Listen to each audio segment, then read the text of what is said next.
Bismillahirrahmanirrahim. Assalamualaikum warahmatullahi wabarakatuh. Selamat siang, yang terhormat Bapak Ibu dan teman-teman sejawat sekalian. Tak lupa selamat datang kepada Dr. Wismandari Wisnu dan Dr. Rita Ramayulis. Terima kasih atas kehadirannya di webinar series DM seri kedua ini.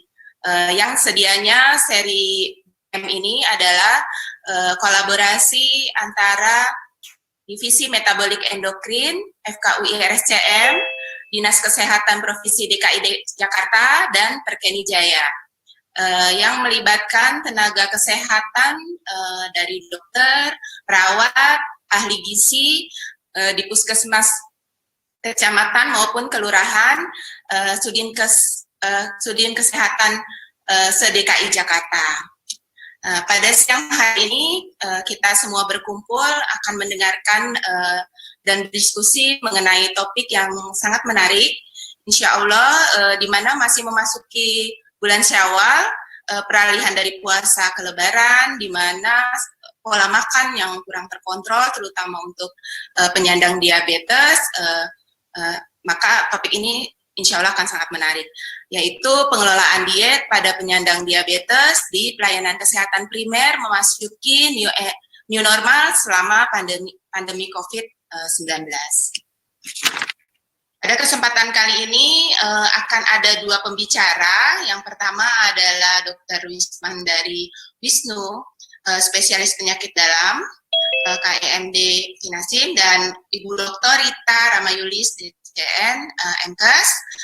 Tapi untuk sebelum memulai acara ke materi pembicara 1 dan 2, mari kita dengarkan sambutan dari Ibu Endang Sriwahyuningsih MKM. Beliau adalah Kasih Penyakit Tidak Menular Kesehatan Jiwa Nafsa di Dinas Kesehatan Provinsi DKI Jakarta. Kepada Ibu Endang, kami persilakan.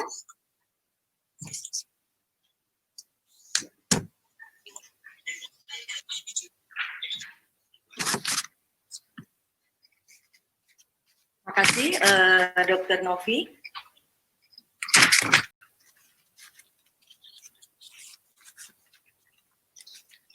Assalamualaikum warahmatullahi wabarakatuh.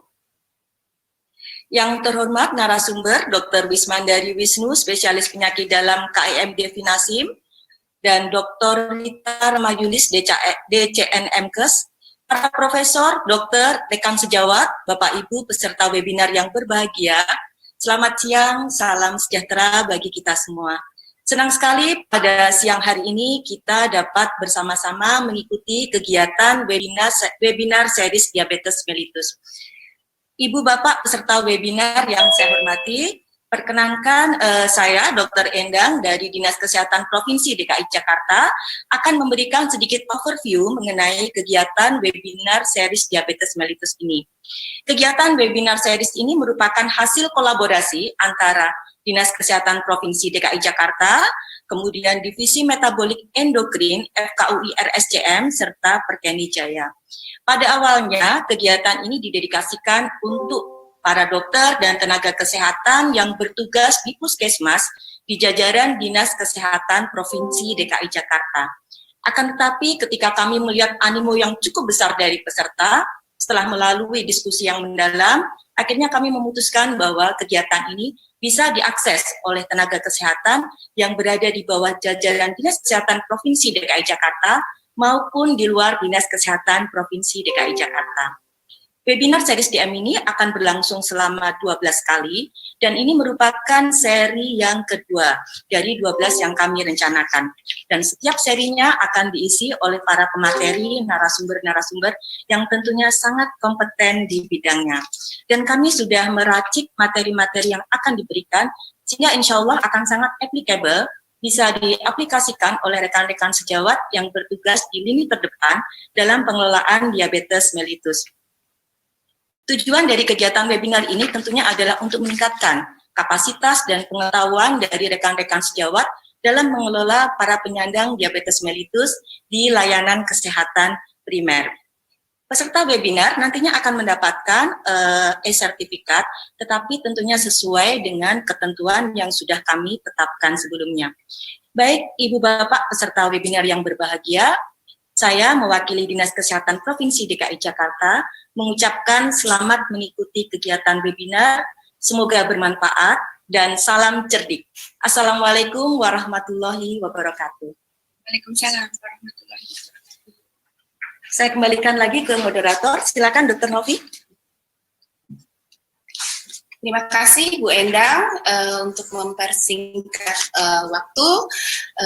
Dimulai dengan pembicara pertama oleh Dr. Wismandari Wisnu, spesialis penyakit dalam KIMD Finasim, yang biasa dipanggil Dr. Wisma ya dok, mohon izin dok. Ya, betul sekali ya. dok. Terima kasih dokter sudah menyempatkan waktu. Beliau adalah konsulen endokrin metabolik diabetes dan biasa sehari-hari sebagai Humas Divisi Metabolik Endokrin, Departemen Ilmu Penyakit dalam FKU RSCM, koordinator kelas internasional mahasiswi S1 FKUI, dan koordinator kesehatan reguler mahasiswa S1 FKUI sampai 2017, sebagai wakil koordinator mahasiswa Departemen Ilmu Penyakit Dalam dari 2010 sampai sekarang, dan pernah juga PTT di Puskesmas Cilandak ya dok, dari sampai 2003. Ini teman-teman dari Cilandak juga ada yang menyaksikan dok, banyak dari teman-teman Puskesmas Cilandak. Ya, aktif di organisasi bidang Humas PB Papdi, bidang organisasi PB Perkeni, dan Dahara Papdi Jaya, serta Perkeni Jaya. Salah satu penyusun konsensus pengelolaan dan pencegahan DMT-PEDA di Indonesia dengan PB Perkeni Jaya. Beliau saat ini akan memberikan materi yang sangat menarik, yaitu peran terapi nutrisi medis dalam tata laksana diabetes mellitus di pelayanan kesehatan primer. Kepada Dr. Wisma, kami persilakan. Terima kasih Dr. Novi. Saya izin untuk slide share. Jadi terima kasih teman-teman yang sudah bergabung. Saya dari Divisi Metabolik Endokrin dari Perkeni Jaya diminta dari teman-teman untuk membawakan slide mengenai tata laksana diabetes yang nantinya akan difokuskan kepada masa COVID dan lebih fokus lagi pada masa yang katanya sekarang istilahnya new normal ya dok gitu. Terima kasih. Ini masih bulan Syawal, jadi mohon maaf lahir batin Dr. Novi dan semua teman-teman juga Dr. Rita. Mudah-mudahan kita apa yang kita lakukan hari ini mendapat manfaat ya. Kita lihat ya dok, maaf ya. Kita share screen sebentar.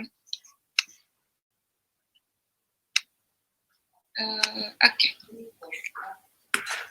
Ya, sudah bisa terlihat dok? Jelas dok. Oke, saya slide dulu. Iya, oke baik. Dalam rangka webinar kali ini, saya diminta untuk mengangkat peran nutrisi. Di mana peran nutrisi ini pada diabetes memang sangat erat ya. Tidak bisa dipisahkan bahwa kalau diabetes itu nutrisi memegang peranan penting dalam rangka mengontrol gula darahnya dan juga komplikasi ke depannya. Ya, kalau kita lihat yang pertama kali yaitu peran nutrisi medis pada tata laksana diabetes mellitus secara umum dulu ya. Kita nggak bicara COVID, nggak bicara yang lain-lain. Nah, sebelum masuk ke sana, saya ini teman-teman itu sadar penuh bahwa saat ini posisi kita itu udah tinggi sekali nih. Jadi kalau kita lihat saat ini posisi kita di Western Pacific itu peningkatannya sampai 31%. Ini adalah atlas tahun 2019. Sedangkan posisi kita saat ini itu ini yang tahun 2019 itu ada di posisi ke-7. Dan diprediksikan tahun 2030 itu masih di posisi 7. Tapi sayangnya kalau diprediksikan di kemudian hari, bukan sayang sih, alhamdulillah ya, itu kita turun jadi nomor 8 gitu. Jadi jarang-jarang kita masuk ke dalam 10 besar. Nah, kali ini jangan-jangan COVID kita juga masuk 10 besar, jangan sampai ya. Kemudian kita lanjutkan ya. Nah, dengan melihat angka yang begitu besar pada dengan pasien diabetes kita, maka kita harus menyadari penuh bahwa tata laksana kita harus baik. agar tadi prediksi yang tadi dibilang masih di angka ke-7 itu bisa makin turun bahkan nanti kalau bisa keluar dari 10 besar. Nah, tata laksananya supaya bisa turun-turun angka kita yaitu dengan pilar yang memang sudah disusun, dan pilar ini berlaku untuk di seluruh dunia. Pertama, edukasi. Edukasi adalah apa yang kita lakukan saat ini ya. Kemudian terapi nutrisi medis, nah ini yang akan diangkat dalam edukasi kita hari ini. Kemudian latihan fisik, dan yang ketiga baru terapi farmakologis. Untuk latihan fisik dan terapi farmakologis memang tidak akan kita bahas karena nanti terlalu lama ya dok ya. Kita lanjut aja mengenai terapi nutrisi medis yang memang hari ini adalah fokusnya. Ya, secara umum tadi sudah dikatakan di awal bahwa pola makan yang sehat itu sangat mendukung tata laksana dan kemudian juga komplikasi dan juga prognosis pasien-pasien diabetes. Dari terapi yang tadi 4 pilar itu, tujuannya ada beberapa. Salah satunya adalah A1C-nya di bawah 7, tekanan darahnya juga di bawah 140-80, LDL-nya dan juga trigliseridnya di bawah 100 dan di bawah 150, dan HDL-nya di atas 40 atau 50. Nah, dari semua tata laksana tadi yang pilar-pilar itu, tujuannya adalah ke ini. Jadi jangan fokus ke A1C-nya saja gitu ya, jangan ke gulanya saja. Selain itu, terapi nutrisi medis ini juga bertujuan untuk selain menurunkan gitu ya, kalau memang dia obes atau overweight, kemudian mempertahankan berat badan tersebut. Jadi jangan turun kemudian naik lagi gitu ya. Jadi tujuannya terapi yang kita lakukan ini adalah selain turun kemudian di maintain di situ. Gitu. Kemudian juga mencegah dan menunda komplikasi diabetesnya, dan memberikan individu dengan alat praktis untuk perencanaan makan sehari-hari. Ya, tujuannya seperti itu. Kalau perhitungan kalori, rasanya teman-teman pasti sudah tahu ya, sudah hafal. Cuman ini hanya mengingatkan saja, rumus Broca yaitu 90% dikali tinggi badan dikurangi 100 dikali 1 kg. Nah, kalau kita ngomongin normal, yaitu ideal plus 10%. Tapi kalau dalam menghitung perhitungan kalori, itu kita pakai berat badan ideal, ya.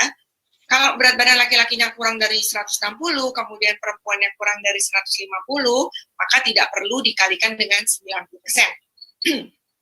Nah, setelah itu kita juga harus menghitung IMT-nya.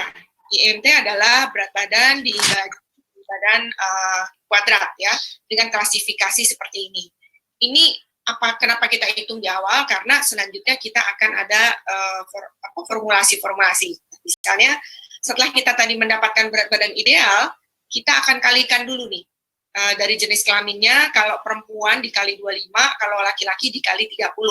Saya yakin teman-teman ingat, cuman ini mengingatkan kembali ya, refreshing ya. Nah, kalau pasiennya mau diberikan perhitungan, kita juga harus melihat dari aktivitas fisiknya atau pekerjaannya ya. Kalau misalnya seperti saya gitu ya, dokter kok nggak ada ya, kira-kira dokter di mana ya? Dokter juga beda-beda nih, ada dokter yang di puskesmas, ada dokter yang seperti saya gitu ya, ngajar juga, tapi juga ke private juga gitu, ada dokter yang di private aja, itu mungkin aktivitasnya sedikit berbeda-beda gitu ya, bisa sedang, antara ringan, sedang berat mungkin ya.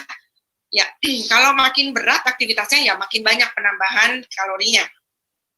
Nah, untuk kebutuhan yang lain, jadi faktor-faktor yang juga harus diperhitungkan adalah stres metabolik, umur, dan juga berat badan. Nanti perhitungannya bisa dilihat, ini nanti bisa di-share slide-nya. Nah, kemudian setelah kita mendapatkan kalorinya, kemudian komposisinya seperti apa nih? Komposisinya juga nggak bisa sembarangan, karena kalau nanti makannya kebanyakan karbohidrat, gulanya cepat naik. Kalau makannya cuma lemak aja, nanti dislipidemianya semakin kacau gitu ya. Jadi komposisinya juga harus tepat. Yang seperti apa?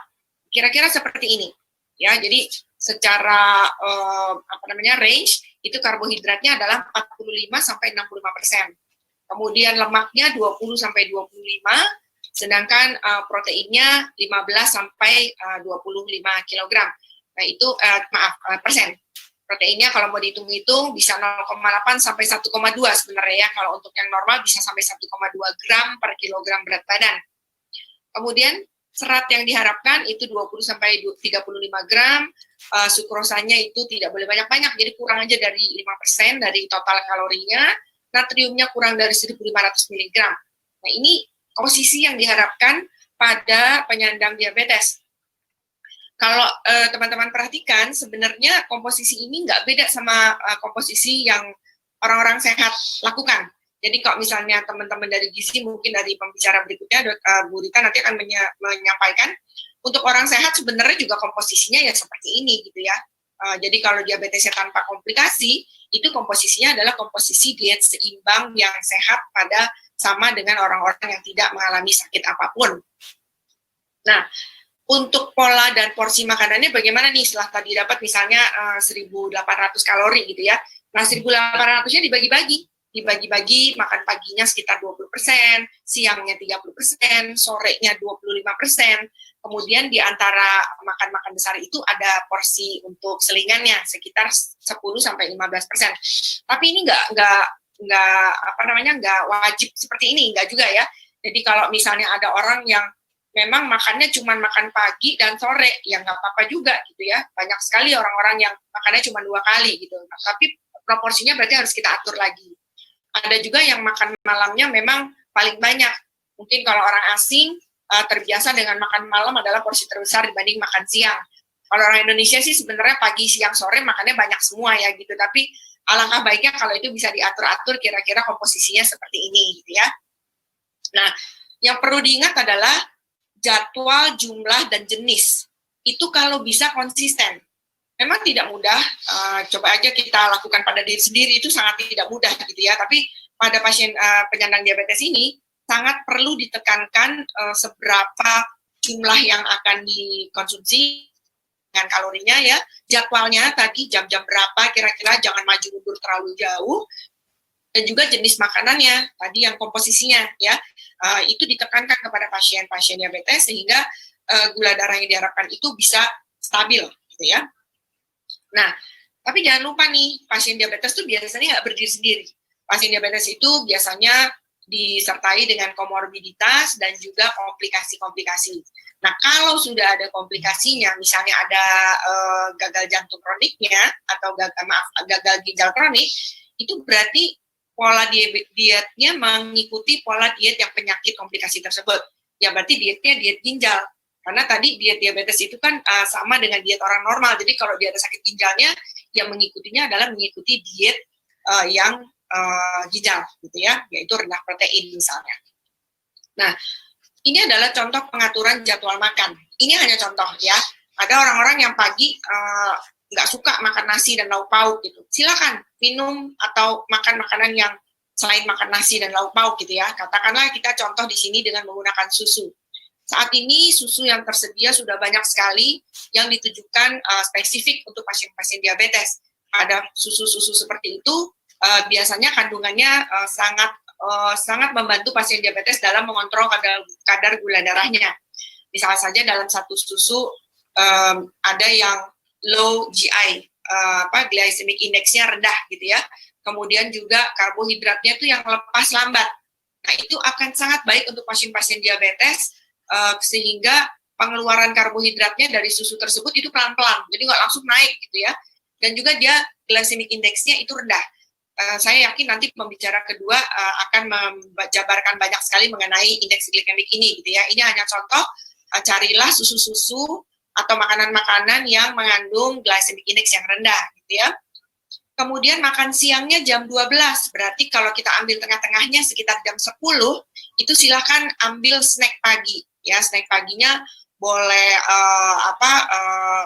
apa sih sekarang banyak cemilan-cemilannya, kemudian buah juga boleh, susu lagi juga boleh, tapi takarannya dikurangi dibanding kalau dia pada saat minum susunya untuk makan pagi ya. Kalau untuk sebagai snack aja berarti kalorinya nggak perlu sebanyak ini, nggak perlu sampai 260 kalori, cukup 100 kalori, berarti kira-kira mungkin setengah takaran dari yang seharusnya. Makan siangnya tadi sudah diingatkan, komposisinya harus seimbang, ada karbohidratnya, ada proteinnya, ada lemaknya. Jadi kalau nanti ada teman-teman yang tanya bagaimana dengan diet keto, nah dipertanyakan balik aja nih, diet keto kira-kira seimbang atau enggak gitu ya. Kalau kita lihat kan di sini ada protein, di protein juga ada sayurnya, ada karbohidratnya, jadi lengkap gitu. Itu yang diharapkan ya. Kemudian kalau makan malamnya jam 7, berarti kita ambil tengah-tengahnya sekitar jam 4, itu silakan snack sore lagi. ya jumlahnya sekitar antara 60 sampai 100 kalori lah ya. Lagi-lagi boleh buah, boleh biskuit, boleh susu dengan takaran yang dikurangi gitu ya. Kemudian makan malamnya, di sini makan malam yang tidak terlalu besar porsinya ya. Silakan kalau bisa diusahakan dengan rendah karbohidrat, tinggi protein dan juga tinggi serat. Nah terakhir, apalagi kalau pasien menggunakan insulin, porsi yang terakhir ini sangat-sangat disarankan. Jadi kalau bisa sebelum tidur itu sekitar jam 9 malam gitu ya, minta pasien untuk ada snack lagi. Nah, snack yang malam ini mungkin nggak bisa terlalu besar karena pasien mungkin nggak lama lagi akan tidur. Diusahakan dijaga sekitar minimal 1 jam baru boleh tidur. Jadi jangan habis makan snack kemudian langsung tidur gitu ya. Nah ini bisa berupa lagi-lagi sama biskuit, buah, atau susu lagi juga boleh gitu ya. Nah sekarang setelah kita menjabarkan bagaimana posisi atau pengelolaan diet pada pasien-pasien diabetes, kita berlanjut kepada yang sekarang lagi tren ya.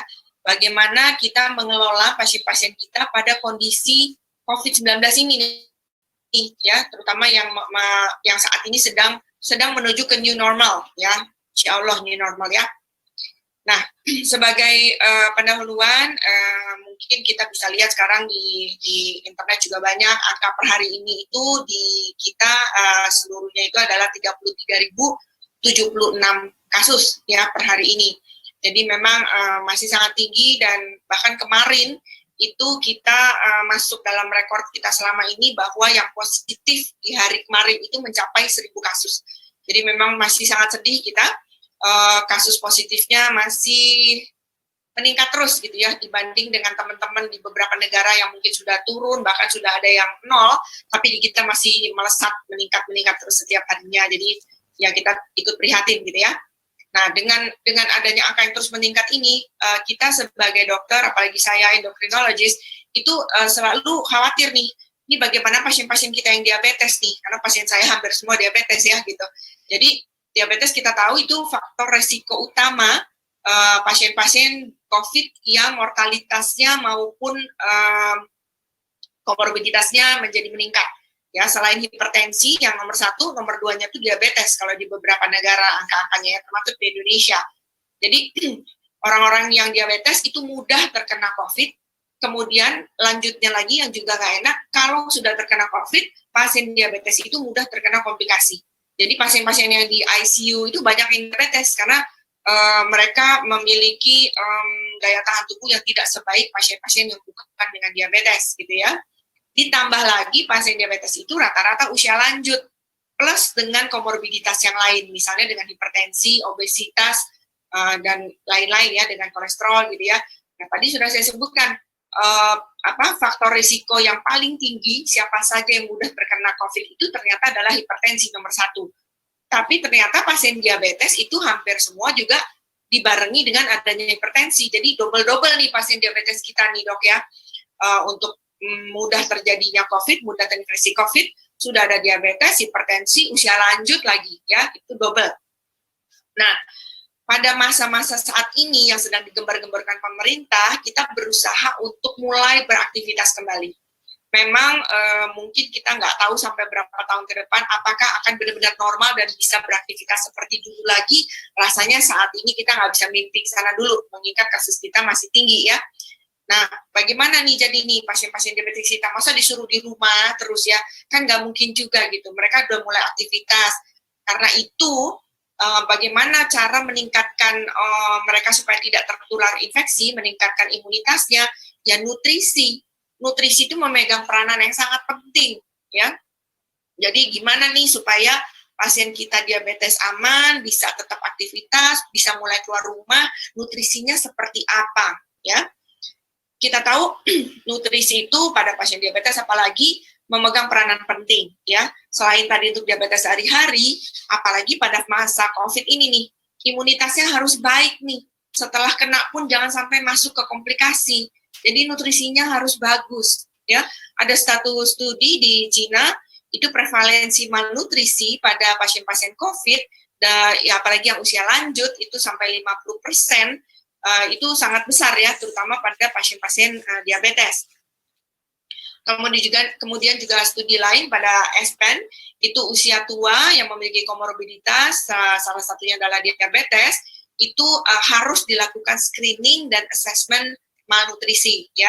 Kalau sekarang mungkin hanya pada pasien-pasien geriatri aja assessment ini atau screening ini. Sekarang usia lanjut dan diabetes itu langsung di screening, ini malnutrisi atau enggak gitu ya. Pada malnutrisi kita jadi bukan hanya mikir yang gizi kurang, tapi juga yang gizi lebih, yang obesitas, itu ternyata memberikan prognosis yang lebih buruk pada pasien-pasien yang terinfeksi COVID-19.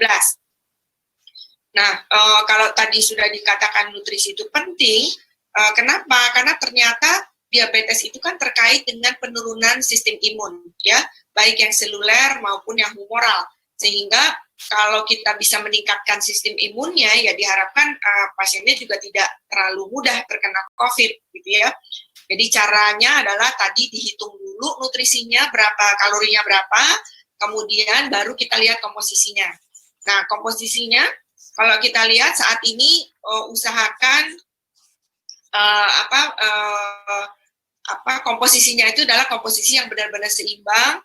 Kemudian jauhi yang tinggi lemak tidak jenuh. Jadi usahakan kalaupun lemaknya lemak yang lemak yang tidak jenuh. Kalau lemak jenuh, yang tinggi gula, tinggi karbohidrat itu diusahakan akan dikurangi karena akan makin meningkatkan risiko terjangkit infeksi dan meningkatkan mortalitas ya. Nah, bagaimana diet bisa mempengaruhi imunitas? Karena dengan diet tinggi lemak jenuh itu ternyata menurunkan pertahanan tubuh terhadap infeksi virus. Jadi ya kalau kita udah tahu lemak jenuhnya nggak bagus, ya jangan banyak-banyak yang lemak jenuh gitu ya. Kemudian tinggi lemak, ya secara umum lemak itu menyebabkan infiltrasi makrofag, itu terutama yang ke paru, apalagi kita bicara COVID, ke alveoli terutama, itu akan semakin tinggi ya. Kemudian juga makin tinggi karbohidrat dan lemaknya, itu akan makin tinggi sitokin pro-inflamasi. Kemudian tinggi karbohidrat, rendah karbohidrat, itu ada bukti-bukti yang menyatakan bahwa ternyata bisa menurunkan sitokin yang pro-inflamasi. Ya. Nah, diet sehat ini, seimbang ini penting, apalagi kita sudah mulai meminta pasien kita untuk aktivitas sehari-hari, sehingga masyarakat ini perlu diberikan informasi-informasi yang jelas, yang seperti apa yang dibolehkan, gitu ya. Nah, ini ada salah satu rekomendasi dari WHO, walaupun ini secara keseluruhan bukan hanya untuk diabetes saja, tetapi saya rasa ini sangat baik untuk diaplikasikan kepada pasien-pasien diabetes kita. Jadi yang pertama ini karena mungkin terlalu kecil ya, jadi saya sebutkan saja di sebelah kanannya. Yang ini itu mengatakan bahwa pasien-pasien kita untuk secara umum ya, sebenarnya bukan hanya pasien aja, makanlah makanan yang segar dan bukan makanan olahan ya, itu usahakan setiap hari seperti itu makanannya. Kemudian minum air yang cukup, kurangi garam dan gula, kurangi juga asupan lemak dan minyaknya, dan juga hindari makan di luar. Nah, mungkin ini agak sulit nih untuk orang-orang seperti saya yang tidak bisa masak ya, dan tidak ada mbak nih, jadi curhat ya. Itu kita perlu menghindari makanan di luar gitu. Jadi kalaupun memang terpaksa harus makan makanan dari luar seperti saya, kita usahakan sekali tetap makanan-makanan yang sehat ya gitu ya. Dan dalam rangka COVID-nya kalau bisa jangan makanan yang mentah ya. Dan yang terakhir juga diangkat oleh WHO adalah kalau diperlukan perlu ada dukungan konseling secara dari sisi psikologisnya. Nah tadi kalau kita lihat makanan segar, salah satunya yang diangkat adalah di sini buah, sayur, kemudian kacang polong, kemudian gandum, biji-bijian ya, berasnya, beras merah misalnya, kentang, singkong, ubi dan lain-lain ya. Itu adalah makanan-makanan yang disarankan untuk diperbanyak gitu ya. Selain itu protein tentu daging, ikan, telur, susu juga harus. Kemudian kalau memang mau memilih sayur mentah dan buah segar, saya sangat harapkan Bapak Ibu menyarankan ke pasiennya adalah sayur mentah yang memang diolah sendiri gitu ya, jangan beli kemudian sayurnya masih sayur mentah karena kita tidak yakin dengan kebersihannya. Nah kalau kita mau masak sayur ya juga nggak mentah-mentah banget kan ya, kita misalnya mau dimasak itu tapi jangan lama-lama supaya kandungan zat gizi yang kita inginkan itu masih tetap ada dan masih fresh gitu ya. Kemudian kalau menggunakan buah atau sayur kaleng, hindari produk-produk yang banyak garam atau gula ya. Ini pun kalau perlu banget ya, ini makanya ditaruhnya di bawah. Kalau tadi kita bilang dari WHO juga bahwa minum harus cukup, itu sekitar 8 sampai 10 gelas per hari ya. Sangat penting dalam menghindari pasien-pasien kita untuk terjadinya dehidrasi. Apalagi kalau gulanya masih makin tinggi, itu kan poliuri ya, pasiennya gampang kencing gitu. Jadi dehidrasi itu sangat riskan pada pasien-pasien yang gulanya masih belum terkontrol dengan baik, sehingga minumnya harus cukup ya. Kemudian di rekomendasi yang berikutnya tadi adalah kurangi asupan lemak dan minyak ya. Jadi pilih makanan lemak yang tidak jenuh ya, yang tadi udah disebutkan gitu. Dan kalaupun pada daging-dagingan juga pilih daging yang tidak berlemak gitu ya. Nah, kalau mau milih daging, silakan diedukasikan daging kalau bisa kalau suruh milih, pilih yang lebih pilih dagingnya yang daging putih, misalnya ayam gitu ya, ikan gitu. Kenapa? Karena biar bagaimanapun walaupun milih daging merah yang nggak ada lemaknya, tetap kadar lemaknya biasanya yang merah itu lebih tinggi dibanding yang putih, sehingga putih lebih direkomendasikan. Kemudian daging olahan itu kalau bisa nggak usah karena banyak garamnya, banyak lemaknya, dan banyak gulanya juga gitu ya. Kalaupun harus memilih produk susu, itu silakan pilih yang rendah lemak, yang low GI, dan juga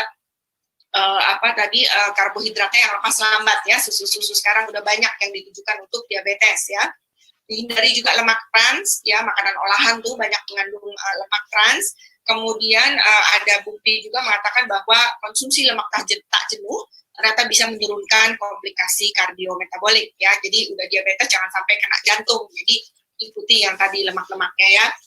Nah, garam dan gula ini juga jangan sampai mereka nggak konsumsi garam sama sekali gitu, karena nanti juga hiponatremi juga ada masalah lagi. Jadi tetap ada konsumsi, tetapi 5 gram saja, 1 sendok teh untuk 1 hari ya. Kemudian bumbu-bumbu seperti kecap itu juga masih boleh. Jadi jangan sampai pasien diabetes itu jangan pakai garam banyak-banyak karena ada hipertensinya misalnya, nggak boleh sama sekali pakai garam, kecap nggak boleh ya, nggak juga, nanti kasihan mereka nggak makannya, tapi dikurangi aja. Kemudian asupan yang tinggi kadar gula seperti jus, buah gitu ya, banyak sekali pasien-pasien yang salah persepsi, mereka minum jus buah. Padahal sebenarnya dengan minum jus buah itu artinya buah yang masuk bisa sampai 3-4 buah, dan itu terlalu banyak. Sehingga akhirnya gulanya menjadi terlalu besar ya. Jadi disarankan untuk dimakan aja, jangan diminum, jangan bikin jus banyak-banyak gitu buahnya. Ya, sebagai slide yang terakhir, selain yang tadi sudah disebutkan nutrisi-nutrisi harus adekuat dan lain-lain, ada hal-hal lain yang juga harus ditekankan pada pasien-pasien diabetes, yaitu minum obatnya harus sesuai petunjuk ya. Ada yang memang harus dikurangi dosisnya, ada yang harus dinaikkan karena stres ya, sehingga gulanya naik gitu. Dan itu tidak sedikit pasien-pasien saya yang gulanya menjadi naik gara-gara COVID ini gitu ya. Kemudian diusahakan untuk monitoring lebih sering ya, kalau punya alat gula darah silakan dilakukan lebih sering, dan pasien diminta tetap aktif. Karena itu dengan adanya dari pemerintah juga sudah mulai bisa beraktivitas pelan-pelan ya, itu silakan pasien-pasien mulai kembali aktif, jangan disuruh di rumah terus. Kalaupun di rumah terus, tetap harus aktif, olahraga juga tetap gitu ya. Dan yang juga paling penting ini yang selalu digadang-gadang oleh pemerintah juga dan juga kita tentu sebagai staf medis, yaitu cuci tangannya sering-sering. Jadi percuma kita makan sayur semacam, tapi karena tangannya nggak cuci tangan, akhirnya kena juga deh gitu ya. Jadi cuci tangan itu adalah satu hal yang krusial termasuk dalam tata laksana nutrisi. Ya, ini kesimpulan saya bahwa diabetes adalah merupakan salah satu faktor risiko utama dari sisi mortalitas dan juga morbiditas pasien-pasien yang terkena COVID ya. Kemudian status nutrisi terutama pada pasien diabetes itu memegang peranan penting dalam kejadian infeksi COVID-19 pada pasien-pasien dan juga perkembangan keparahan.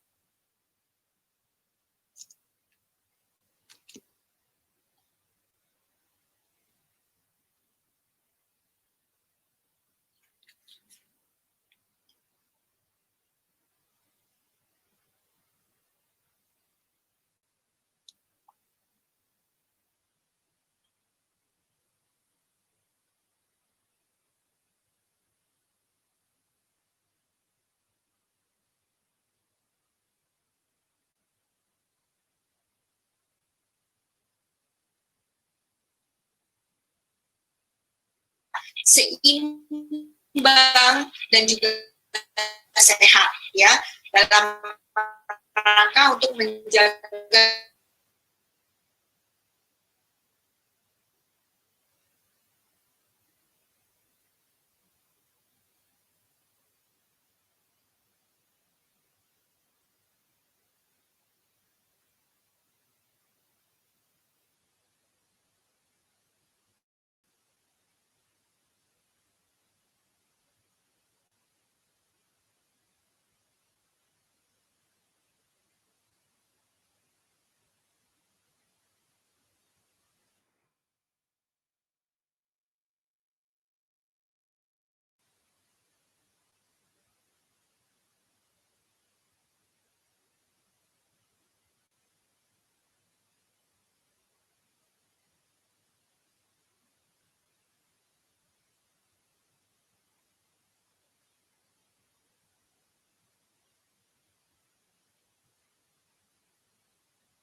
kembalian itu.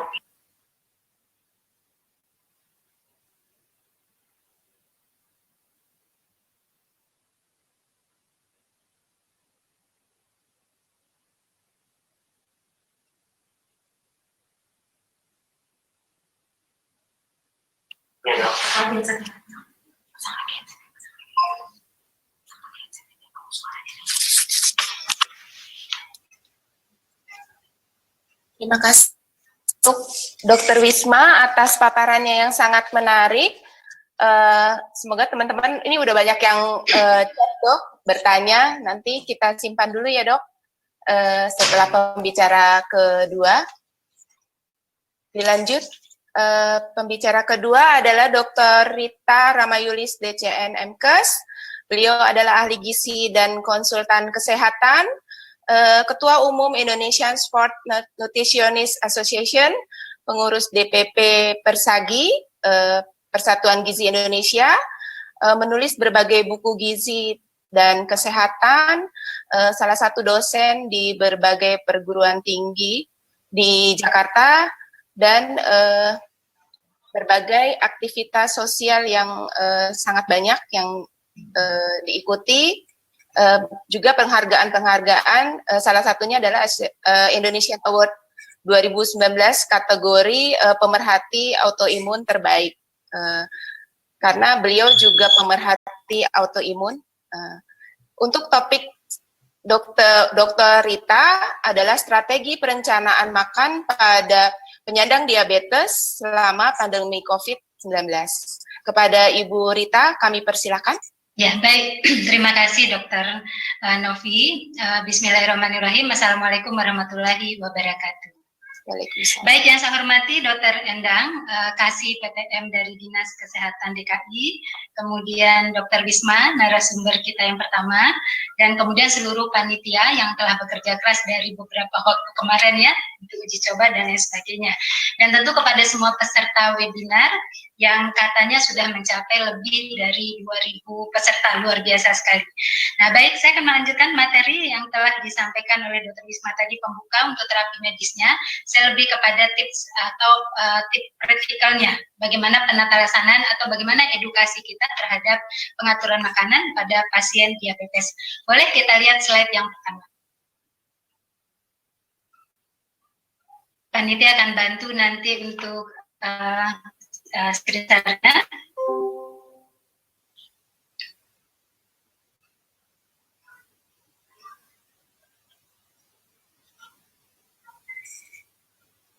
Iya, sembari menunggu panitia untuk screen share materi, Bapak Ibu peserta seminar semuanya, saya ingin menjelaskan bahwa ketika kita berbicara tips mengenai tips praktikal untuk pengaturan makanan penderita diabetes atau diabetesi, tentu kata kuncinya adalah bagaimana kita membuat respon insulin itu tidak terlalu tinggi yang berasal dari makanan yang diberikan. Kita ketahui bahwa beberapa kelompok makanan itu sebagian besar akan menghasilkan glukosa pada hasil akhir metabolismenya. Nah, glukosa inilah tentu yang akan menentukan apakah respon insulin itu menjadi tinggi, atau respon insulin itu sedang, atau respon insulin itu rendah. Nah, tentu saja respon insulin yang semakin rendah itu akan membuat tata laksana gizinya semakin baik. Ya, mari kita lihat tentang slide ini. Ya. Ya, ini adalah tip praktikal dalam merencanakan diet untuk diabetisi. Boleh kita lanjutkan, next. Ya, ini biodata saya, kita lanjutkan lagi.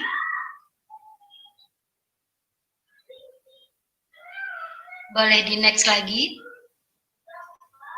Nah, ini para webinar semua, ini yang saya katakan tadi, bahwa kalau kita melihat beberapa jenis makanan berikut ini, bahwa sebagian besar kelompok makanan kita itu hasil akhir metabolismenya di dalam tubuh adalah menghasilkan glukosa. Nah, glukosa inilah yang akan menentukan apakah respon insulin itu menjadi tinggi atau tidak. Mari kita lihat dua jenis makanan ini. Yang pertama itu adalah pisang, yang kedua adalah roti. Dua-duanya menghasilkan sisa metaboliknya, hasil akhir metaboliknya adalah glukosa. Tetapi kalau kita melihat jumlah glukosa yang ada di pembuluh darah kita berbeda. Ketika makan pisang itu lebih sedikit dibandingkan ketika makan roti. Karena memang jumlah kandungan karbohidrat di dalam pisang dan di dalam roti itu berbeda.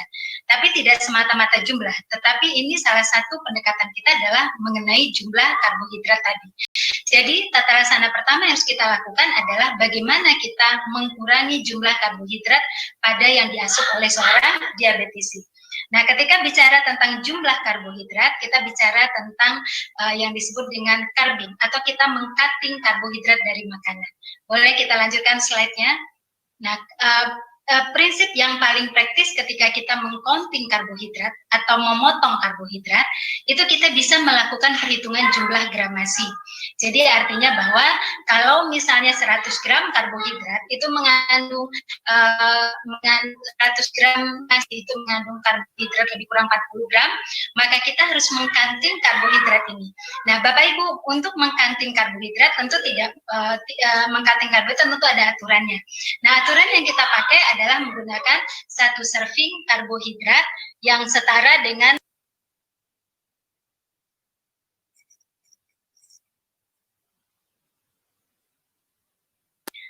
kita lanjutkan bahwa 1 serving karbohidrat itu setara dengan 15 karbohidrat. Jadi di sini maknanya adalah kita mencoba menerjemahkan karbohidrat, makanan sumber karbohidrat itu menjadi sebutan, menjadi 1 kerbing. Nah, kenapa kita menggunakan 1 kerbing? Karena 1 kerbing itu setara dengan 15 gram karbohidrat, dan itu setara dengan sangat cocok disesuaikan dengan 1 unit insulin ataupun obat yang diberikan secara oral untuk seorang penderita diabetes. Jadi ini sesuai untuk respon insulin yang diberikan baik secara oral ataupun melalui insulin tadi, terapi insulin. Nah, kalau kita berikan contoh seperti ini adalah ketika seseorang membutuhkan kalori 1.500, nah Bapak Ibu tadi perhitungannya sudah disampaikan oleh Dr. Bisma, ketika dapat kita hitungan kalorinya, misalnya 1.500, kita akan mengambil range karbohidrat di sana, dimulai dari 45% sampai 65%. Nah, nanti kalau ditanya pemilihannya, apakah saya akan mengambil 65 atau mengambil 45? Itu nanti disesuaikan dengan bagaimana baik tidaknya respon insulin si penderita si diabetisi tadi. Saya ambil contoh adalah kalau kita mengambil 60%, maka kita dapatkan nanti karbohidratnya, kalorinya itu adalah 900 kilokalori. Jadi 900 kilokalori inilah yang boleh kita berikan dalam bentuk karbohidrat. Ketika kita terjemahkan ke karbohidrat, itu dapatnya 225 gram karbohidrat. Nah, tadi saya katakan bahwa 1 kerbing adalah 15 karbohidrat. Jadi kalau 225 gram karbohidrat yang hanya boleh dikonsumsi oleh diabetisi ini, berarti itu setara dengan berapa kerbing? Nah, kita bagi saja 225 dibagi 15, berarti itu 15 kerbing. Jadi artinya si diabetisi ini hanya boleh makan karbohidrat itu setara dengan 15 kerbing. Nah, 15 kerbing inilah yang akan kita bagi Bapak Ibu ke dalam pola makan satu harinya. Kita bagi sebagian ke sarapan, ke snack pagi, ke siang, ke snack siang, kemudian malam dan snack malam. Nah, saya mencoba membagi sarapan itu diberikan 3, tapi makan siangnya 4,5 lebih tinggi, makan malamnya disamakan dengan sarapan, lalu kemudian snack pagi, snack siang dan snack malamnya kita berikan 1,5. Terkait dengan jumlah frekuensi makan, tentu lebih banyak frekuensinya akan menjadi lebih baik untuk respon insulin itu tadi. Nah, dengan skema ini Bapak Ibu, maka hal yang perlu kita semua adalah apa sih bagaimana berapa sih jumlah kerbing pada makanan. Jadi kita harus mengenal kerbing pada makanan. Jadi ini konsep awal, selanjutnya kita akan mengenal. Boleh lihat slide? Ya, next. Nah, kita akan mengenal makanan yang mengandung karbohidrat. Nah, saya katakan tadi ada beberapa kelompok makanan. Yang pertama adalah kelompok makanan karbohidrat kompleks. Kita ketahui bahwa satu penukarnya mengandung 40 gram karbohidrat. Saya berikan contoh. Kalau satu piring nasi sedang atau 100 gram nasi itu ada 40 gram karbohidrat. Kalau ditanya, berarti satu piring nasi itu berapa kerbing? Berarti lebih kurang adalah 2-3 kerbing. Kita harus jadikan dia 1 kerbing. Kalau memang pagi hari itu jatahnya ada 3 kerbing, kita bisa berikan 2 kerbing dari nasi, mungkin 1 kerbing lagi adalah dari protein nabati yang juga mengandung karbohidrat. Nah, kita lihat yang kedua, yang jumlah karbohidrat yang tertinggi pada kelompok kedua adalah pada buah-buahan. Nah, buah-buahan itu satu penukarnya itu mengandung 12 gram karbohidrat. Saya berikan contoh. Satu penukar pepaya itu adalah 110 gram. Berarti 110 gram pepaya itu adalah 12 gram karbohidrat. Nah, kalau dia 1 kerbing berarti berapa gram pepaya? Berarti tentu lebih dari 110 gram. Karena 110 baru 12 gram karbohidrat. 1 kerbing adalah 15 gram karbohidrat. Nah, kelompok ketiga yang tinggi juga kandungan karbohidratnya itu adalah kelompok karbohidrat sederhana. Seperti gula pasir, gula aren, dan madu. Nah, Bapak Ibu, khusus untuk kelompok ini tidak kita hitung dalam bentuk kerbing. Kenapa demikian? Karena ini memang tidak dianjurkan untuk diberi dalam bentuk tunggal.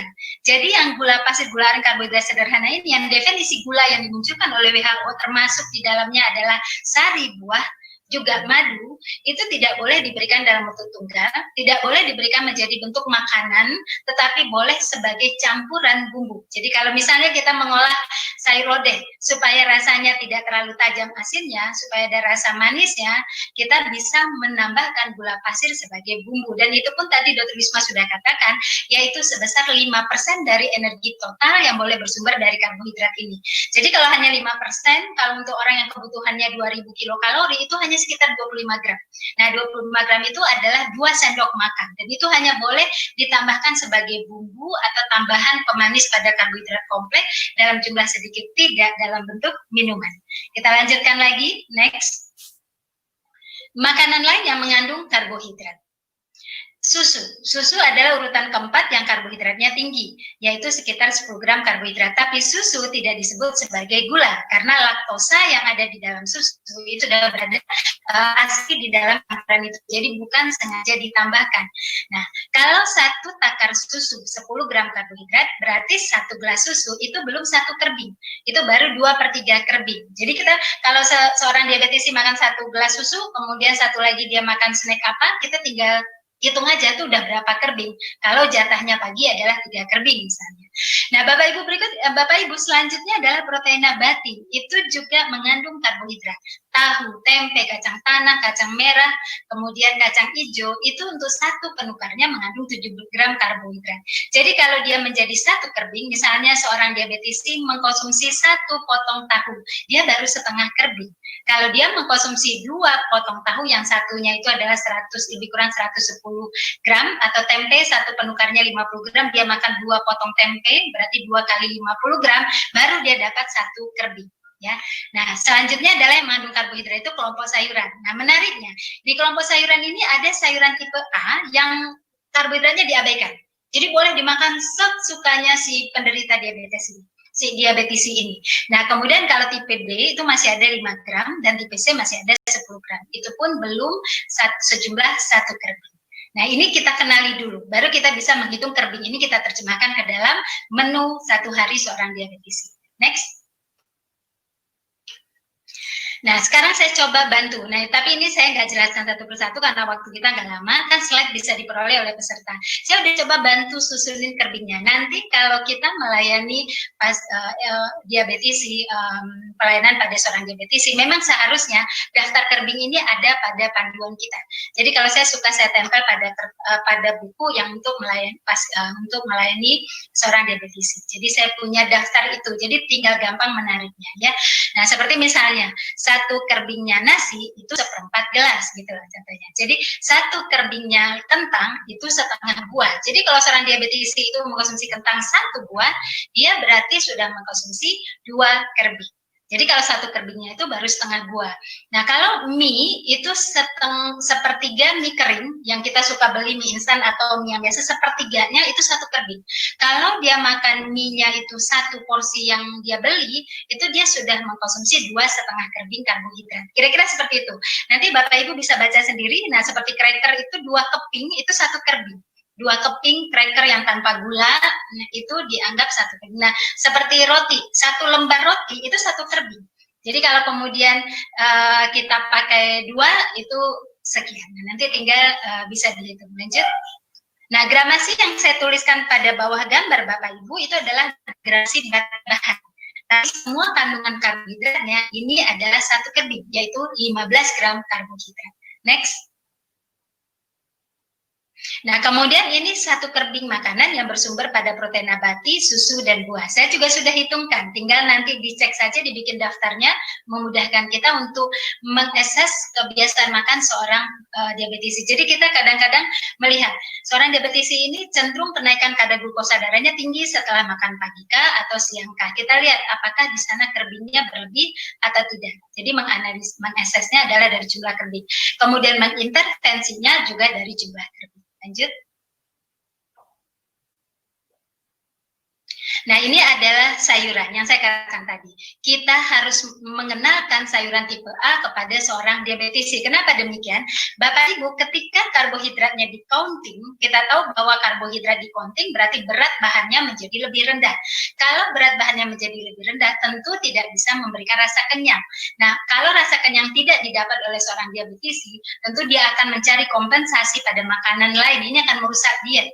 Sehingga kita harus memperhatikan rasa kenyang itu, dan kemudian juga membantu glukosa dari makanan itu diserapnya bertahap adalah dengan mengandalkan sayuran tipe A. Ini adalah sayuran tipe A seperti tomat, ketimun, jamur kuping, labu air, selada, lobak, dan oyong. Ini makan sayuran yang bisa dikonsumsi dalam jumlah seberapapun si diabetisi mau sampai dia memberikan rasa kenyang karena tidak mengandung energi. Energinya sangat bisa diabaikan.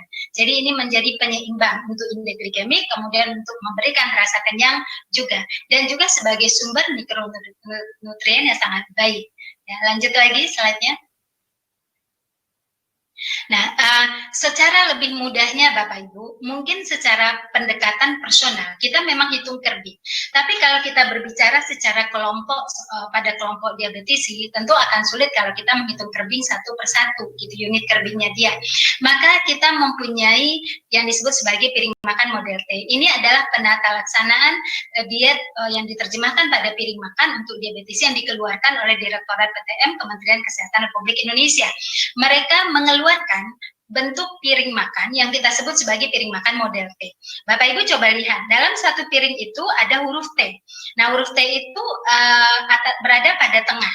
Nah, jadi ada 3 ruang kosong di sini. Ada ruang kosong pada bagian atas yang sangat lebar, kemudian sepertiga ruang kosong ada di seperempatnya ada di sebelah kiri, dan seperempatnya ada di sebelah kanan bawah. Nah, ini penempatannya adalah seperti di sebelah kiri bawah itu adalah untuk karbohidrat kompleks. Apa saja karbohidrat kompleks boleh masuk sana. Jadi maksudnya itu untuk tempat yang akan diisi oleh nasi merah, oleh kentang, oleh mie, itu tempatnya di sana. Jadi kalau selama ini ada yang meletakkan mie pada bagian atas, tentu salah. Jadi banyak kan yang mengatakan bahwa kalau mie pakai kuah dianggap sayur, tentu tidak. Itu bagian dari karbohidrat kompleks, letaknya sebelah kiri. Jadi jumlahnya sudah jelas, hanya sekian space-nya. Nah, di sebelah kanan yang seperempat bagian bawah sebelah kanan itu adalah untuk proteinnya. Nah, protein itu hewani, nabati atau nabati dua-dua, tapi kalau hewani dua-dua tidak dibenarkan. Nah, jadi hanya boleh hewani satu nabati satu atau nabati dua-duanya, hewani dua-dua tidak dibenarkan karena akan ada komplikasi kepada kolesterol. Nah, ketika yang bagian atas itu Bapak Ibu itu kata kuncinya. Ini sangat berbeda dengan piring makan kita biasa yang merupakan isi piringku yang dibagi menjadi 4 bagian. Nah, yang di atas itulah kita akan menyisikan kelompok sayur. Nah, di situ akan kita letakkan sebagian itu adalah sayuran tipe B dan C yang mengandung energi, tapi sebagian lain buangannya itu adalah yang tipe A. Inilah yang akan membuat nanti satu saji makan ini akan memberikan rasa kenyang yang lebih lama, akan memberikan respon insulin menjadi lebih rendah karena dia akan membuat glukosa yang dihasilkan akan masuk secara bertahap ke dalam darah kita. Lanjut. Nah, kemudian yang saya katakan tadi, selain kita melihat jumlah, tadi jumlah karbohidrat harus menjadi perhatian kita pertama kali. Perhatian kita kedua, selain jumlah, frekuensi, jelas dikatakan. Frekuensi 6 kali makan itu jauh lebih mampu mempertahankan kestabilan kadar glukosa darah dibandingkan hanya 2 kali makan, walaupun total kalorinya sama. Jadi seorang diabetes sama-sama mengasup 1.500 kilokalori, tapi dengan frekuensi yang lebih rendah, dia akan menyebabkan kadar glukosa darahnya menjadi tidak terkontrol. Jadi ini butuh perhatian, makanya tadi saya bagi menjadi 3 utama, kemudian menjadi 3 selingan. Next. Iya, setelah jumlah, setelah frekuensi, ada hal lain yang harus kita perhatikan Bapak Ibu, yaitu indeks glikemik.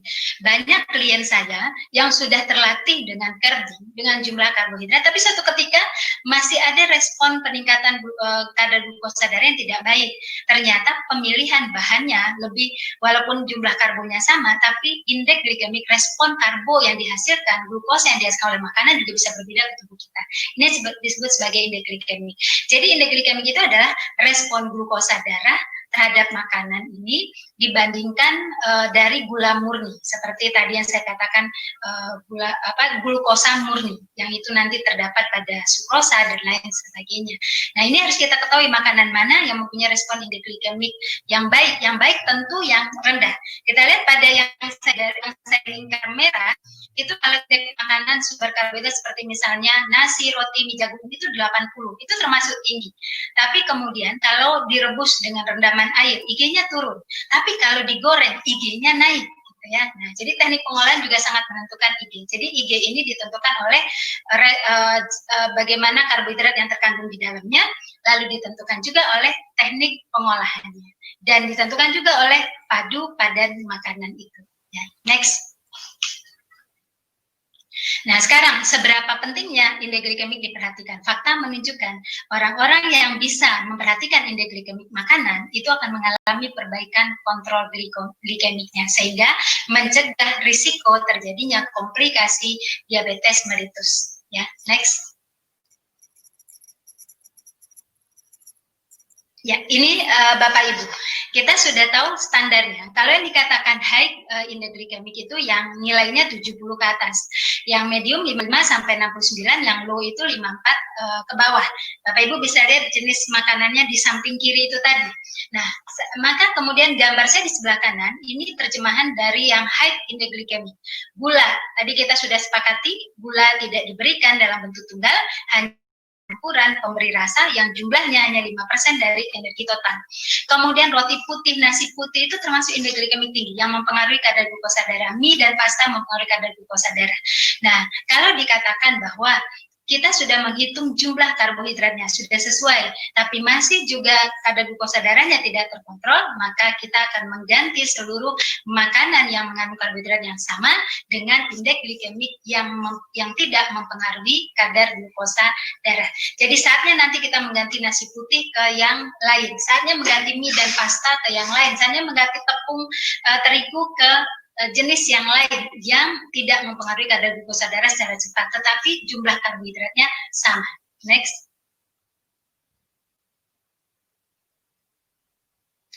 Nah, sebelum kita lanjut, kita kenali pemanis ini tadi, mengenal pemanis dulu. Bapak Ibu, untuk pemanis, kita mengenalkan tadi dikatakan bahwa kalau gula tadi udah jelas nggak boleh diberikan ke seorang diabetisi, berarti dia hilang manisnya. Jadi kan kalau slogannya hidup menjadi tidak manis gitu kan ya, karena tidak bisa mengkonsumsi yang manis-manis. Nah, tetapi manis itu tidak berarti juga glukosanya akan tinggi. Mari kita lihat.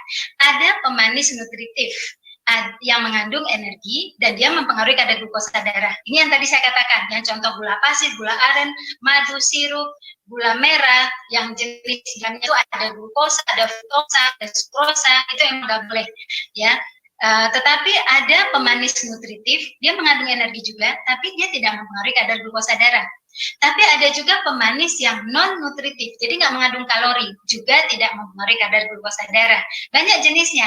Nah, kita harus bijak dalam memilih ini, Bapak Ibu. Seperti misalnya pemanis nutritif yang mengandung energi, ada beberapa yang sudah saya rekap.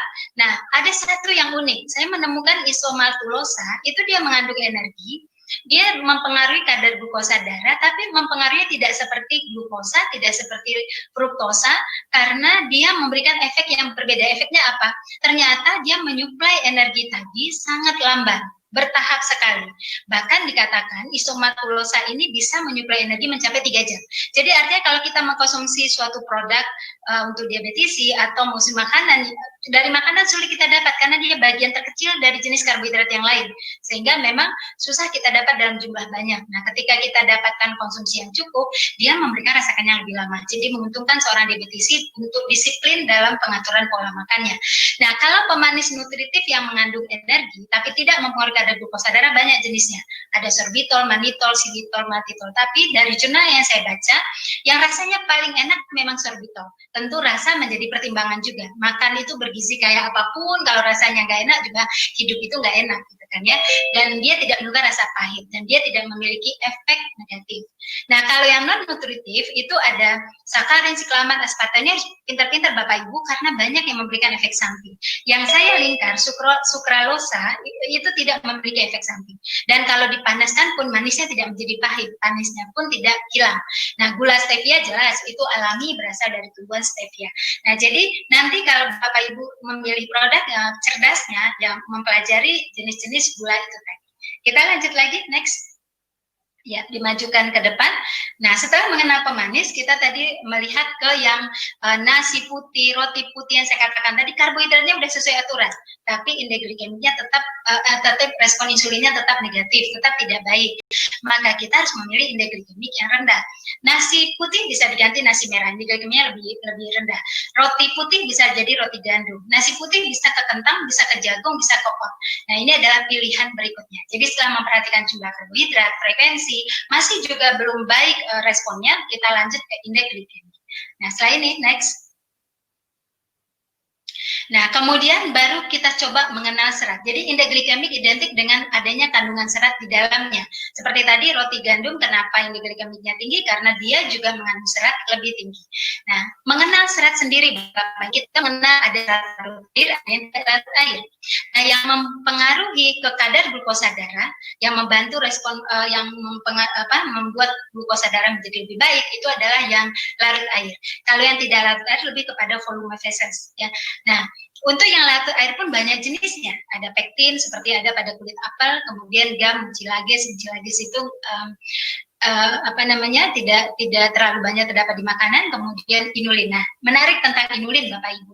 Inulin ini memang dia serat yang sifatnya prebiotik. Memang semua serat itu inulin lebih bersifat prebiotik. Jadi artinya kalau dia bersifat prebiotik, dia mampu mempertahankan jumlah mikrobiota dalam usus kita. Nah, ini kan salah satu gerbang imunitas kita pertama yang bisa meningkatkan stimulasi sistem imunitas kita. Nah, ini menjadi perhatian penting ketika masa pandemik ini, gitu ya. Dan dia inulin ini mengandung energi, tetapi tidak mempengaruhi kadar glukosa darah. Nah, ini juga cara cerdas kita untuk memilih produk-produk yang sekarang banyak. Kita melihat jenis serat apa yang dimasukkan di dalamnya, gitu ya. Lanjut. Nah, terakhir ini adalah tentang pandemi kita ini tadi. Nah, ini hanya tentang imunitas yang terkait dengan makanan. Bapak Ibu, imunitas kita itu kan sistemnya banyak sekali. Nah, yang saya lingkar-lingkar itu dekat sekali dengan makanan yang kita konsumsi. Tadi Dr. Bisma sudah jelaskan di awal, nutrisi menjadi penting untuk diperhatikan ketika masa pandemik pada seorang diabetesi, pada semua sebenarnya. Tapi hari ini kita bicara tentang yang diabetesi. Kita lanjut. Saya sudah coba kelompokkan next. Kelompok makanan zat gizi yang memang akan mempengaruhi imunitas tubuh kita. Boleh lanjut next. Nah, di sini saya menggambarkan zat gizi imunitas ya. Ini adalah zat gizi yang wajib terpenuhi ketika masa pandemik ini. Kalau tidak akan membuat penurunan sistem imunitas. Yang menariknya saya katakan adalah ketika kita mengambil protein aja, makanan kelompok protein, kita sudah mendapatkan 5 zat gizi yang berperan untuk imunitas. Kita dapat protein, kita dapat vitamin A, karena vitamin A ada di makanan sumber protein, kita dapat zinc-nya, kita dapat zat besinya, kita dapat vitamin E-nya, sudah ikut. Tapi pertanyaannya adalah, protein yang mana dulu? Karena tadi Dr. Wisma juga udah katakan, lemak jenuh hati-hati untuk imunitas tubuh kita, apalagi lemak trans, gitu ya. Nah, jadi protein mana yang akan kita pilih? Nah, di sini menjadi pemilihan kita bahwa protein yang kita pilih harus protein yang rendah lemak. Nah, kemudian pada sayur dan buah itu juga terkandung vitamin C, kemudian beta karoten, dan kemudian juga prebiotik untuk mikroflora positif. Maka pemenuhan sayur dan buah menjadi hal penting dan tidak boleh ada pergantian sayur dengan buah. Jadi tidak benar kalau dikatakan nggak suka sayur ganti buah saja, tidak demikian, karena kandungan glukosa adalah yang sangat berbeda. Untuk memastikan kecukupan sayur dan buah sebagai sumber mikronutrien tadi untuk imunitas, kita menggunakan plate yang piring makan model T tadi. Memastikan kalau itu kita lakukan 3 kali dalam sehari atau 2 kali dalam sehari, maka kita sudah menjamin kebutuhan zat ini terpenuhi. Next. Nah, ini yang saya katakan protein dengan tepat. Bapak Ibu mari lihat. Protein nabati hanya 3 gram lemak dan lebih cenderung ke lemaknya jenisnya tidak jenuh. Kemudian ayam tanpa kulit, ikan, makanan laut, putih, telur hanya 2 gram lemak. Nah, semakin sedikit kandungan lemaknya, tentu dia semakin membantu sistem imunitas kita lebih baik. Nah, semakin tinggi seperti ayam dengan kulit, bebek, kornet, kuning telur, sosis, ini tidak menjadi rekomendasi kita pada saat ini. Walaupun kemudian hitungan proteinnya tercukupi, tapi cisnya ada yang tinggi lemak tidak menjadi perhatian. Jadi kita tetap harus konsen pada pemenuhan protein dan kita utamakan adalah yang mengandung lemak lebih rendah dan jenis lemaknya juga tidak jenuh. Seperti ikan, itu lemaknya adalah tidak jenuh. Lanjut. Nah, kemudian mengenai yang mikroflora usus. Nah, di sini dikatakan juga bahwa ini bisa menjadi tambahan dalam seorang menu diabetesi tadi. Jadi saya selalu sarankan ini untuk meningkatkan imunitasnya. Kita bisa masukkan untuk sumber proteinnya pemilihannya pada yogurt. Nah, Bapak Ibu, susu yogurt yang tidak tambahan gula, dia tidak termasuk dalam kategori gula yang kita maksud. Jadi definisi gula itu adalah susu yang memang ditambahkan gula, susu rasa coklat, susu rasa stroberi, susu rasa vanila, itu mengandung gula. Jadi nanti boleh membaca label dengan tulisan sugar dari sukrosa, itulah yang kita maksud dengan gula. Tapi susu yang tanpa tambahan gula itu hanya sekitar 10 gram karbohidrat, ya itu bisa. Atau yogurt yang plain, yang kental, tidak ada tambahan gula, itu bisa menjadi menunya seorang diabetesi. Nah, tapi jangan lupa, pemberian yogurt probiotik harus dilengkapi dengan prebiotiknya. Simbiotik harus terjadi. Kenapa simbiotik terjadi? Kalau ini terjadi, baru mikroflora yang akan melindungi gerbang pertahanan pertama untuk menghambat masuknya virus, bakteri, dan lain sebagainya, serta menstimulasi kerja sel darah putih akan terjadi dengan baik. Perkembangbiakannya menjadi lebih baik. Next. Nah, terakhir adalah Bapak Ibu rempah. Ya, dulu kita tidak pernah membahas rempah harus dalam bentuk minuman dan lain sebagainya. Kenapa? Karena mari lihat olahan zaman dahulu nenek moyang kita itu seluruh masakan pakai rempah. Contohnya seperti kayak rendang aja. Rendang itu rempah yang akan masuk ke dalam bumbu rendang itu sampai sebuah banyak ya. Karena saya orang Padang tahu betul cara pengolahannya. Tapi sekarang semua menggunakan bumbu instan. Maka saya kembali mengatakan bahwa rempah harus ditingkatkan dikonsumsi. Jadi pada teknik pengolahan makanan seorang diabetesi di masa pandemi itu kita ajarkan bagaimana dia memasukkan rempah. Gampang saja, misalnya seperti bikin bening bayam. Jangan lupa masukkan selembar kunyit, 2 lembar kunyit ke dalam. Nah, ya kemudian memasak apa saja, masukkan ke dalam serai, agak banyak dikepret-kepret masukkan ke dalam. Itu upaya kita dalam teknik pengolahannya. Itu membantu peningkatan asupan zat fitokimianya. Memang fitokimia adalah bukan zat yang harus dikonsumsi, tapi ketika dikonsumsi dia mempunyai nilai fungsi lebih. Nah, kalau ini tidak bisa kita konsumsi, maka baru kita olah dalam bentuk minuman. Tapi ingat, tidak boleh ada penambahan gula di dalamnya, kecuali pemanis-pemanis non-nutritif tadi, itu dengan pilihan yang bijak. Lanjut. Nah, saya kira demikian. Ini adalah tempat saya praktek. Lanjut. Nah, ini buku-buku saya. Buku terbaru adalah tentang gaya hidup antivirus, sudah bisa didapat di e-booknya Gramedia. Itu buku yang ke-36. Dan Pak Ibu yang ingin gizi praktis bisa follow IG Instagram saya. Saya kira demikian. Terima kasih. Saya kembalikan ke Dr. Novi. Mohon maaf jika waktunya terlalu panjang. Assalamualaikum warahmatullahi wabarakatuh. Waalaikumsalam warahmatullahi wabarakatuh. Terima kasih Bu Rita, terima kasih Ibu Dr. Wisma. Sangat menarik sekali, ini banyak sekali chat yang masuk Dok untuk pertanyaan-pertanyaan dari teman-teman, tapi mengingat waktu mungkin akan kami pilih beberapa saja Dok. Ini mohon izin bertanya dari Ibu Farah Nuri Anissa, Sarjana Gizi MPH. Izin bertanya untuk perhitungan kebutuhan energi, sebaiknya memakai berat badan indeks atau berat badan aktual ya Dok? Mengingat ada faktor koreksi status gizi, takutnya ketika memakai berat badan indeks, kemudian ada pengurangan dari faktor koreksi status gizi, apa tidak beresiko hipoglikemi? Itu Dok, terima kasih. Baik, saya mungkin ya, perhitungan kalori ya. Iya Dok. Jadi mungkin pertama koreksi istilahnya dulu kali ya Dok, bukan berat badan indeks tapi berat badan ideal.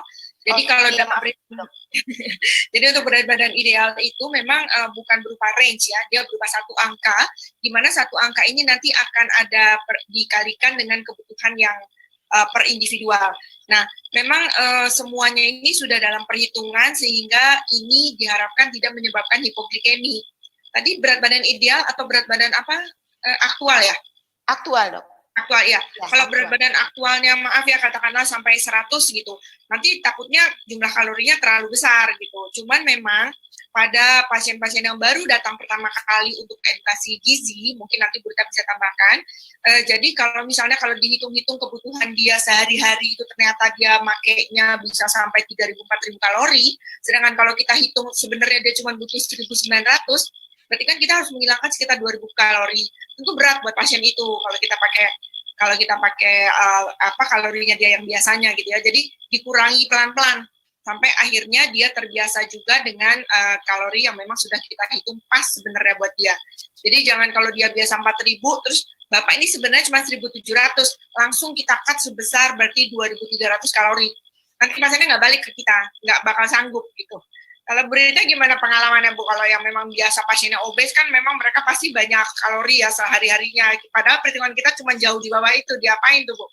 Iya, nah baik saya tambah sebenarnya sudah cukup lengkap dari Dr. Wisma, tetapi memang dalam perhitungan kalori seorang diabetisi kita menggunakan ada 3 cara. Yang pertama kita menggunakan berat badan ideal tadi, tapi kalau kita menggunakan berat badan ideal tapi IMT-nya ternyata tidak normal, maka kita akan melakukan koreksi. Nah koreksi itu bisa kita mulai dari berapa kilokalori, apakah kenaikan koreksinya atau koreksi penurunan. Tapi kita juga bisa menggunakan berat badan ideal, berarti kita tidak melakukan koreksi. Maaf. Nah, kalau kemudian kita melakukan berat badan aktual, berarti kita melakukan koreksi. Koreksinya bisa kenaikan, bisa penurunan. Tapi ada juga caranya adalah kita nggak menghitung-hitung total kalori itu, karena kita tahu kadang-kadang orang itu gemuk itu makannya waktu dulu banyaknya, sekarang ini dia sudah nggak seperti itu, tapi lemak di dalam tubuhnya udah nggak bisa kebakar lagi gitu. Itu banyak kasus seperti itu, sehingga yang kita lakukan adalah langsung melakukan asesmen kebiasaan makan dia dalam kurun waktu 3 bulan terakhir. Setelah kita asesmen, kita dapatkan angkanya misalnya 2.000 kilokalori, lalu kita lihat distribusinya, lalu kemudian kita lihat bagaimana riwayat kenaikan kadar glukosa darahnya, maka kita lakukan modifikasi per bagian waktu makannya itu tadi dengan menyempurnakan kembali jumlah karbohidratnya. Jadi kita mulai kurangkan karbohidratnya itu misalnya kita coba kurangkan sekian gram, 100 gram dulu atau berapa gitu, nanti kita hitung lagi. Nanti akan kita lihat, karena penata laksanaan seorang pasien, seorang diabetes itu ke ahli gizi, itu kan nggak bisa sekali datang, dia harus kembali lagi dalam waktu minggu depannya, sampai dia benar-benar mendapatkan berat memadai yang dia punya. Jadi seperti kata Dr. Sofi tadi, bahwa berat badan ideal tuh range benar, misalnya range-nya 50 sampai 55. Nanti seorang diabetes bisa memadainya itu di 54, maka itulah berat dia yang sesungguhnya yang harus dia capai. Jadi beda-beda tuh, kalau dia 55 saja langsung respon kadar glukosa darahnya naik, tapi dia 54 bagus, tapi dia 50 langsung anjlok hipoglikemia. Maka kita juga harus menghasilkan nanti berat badan memadai yang baik untuk seorang klien kita ini. Maka memang pendekatannya sangat personal. Saya kira demikian Dr. Wisma. Ya, terima kasih Dok, jawaban yang sangat menarik. Untuk penanya dari Rizka Putra, bagaimana menghitung kebutuhan nutrisi pasien COVID-19 yang memiliki penyakit komorbiditas diabetes, terutama ginjal, Dok, untuk Dr. Wisma? Ya, baik. Terima kasih. Jadi tadi memang sudah disebutkan, sudah disinggung sedikit ya. Kenapa saya juga tadi ngasih contohnya itu adalah ginjal, karena memang dietnya ginjal itu kan spesifik.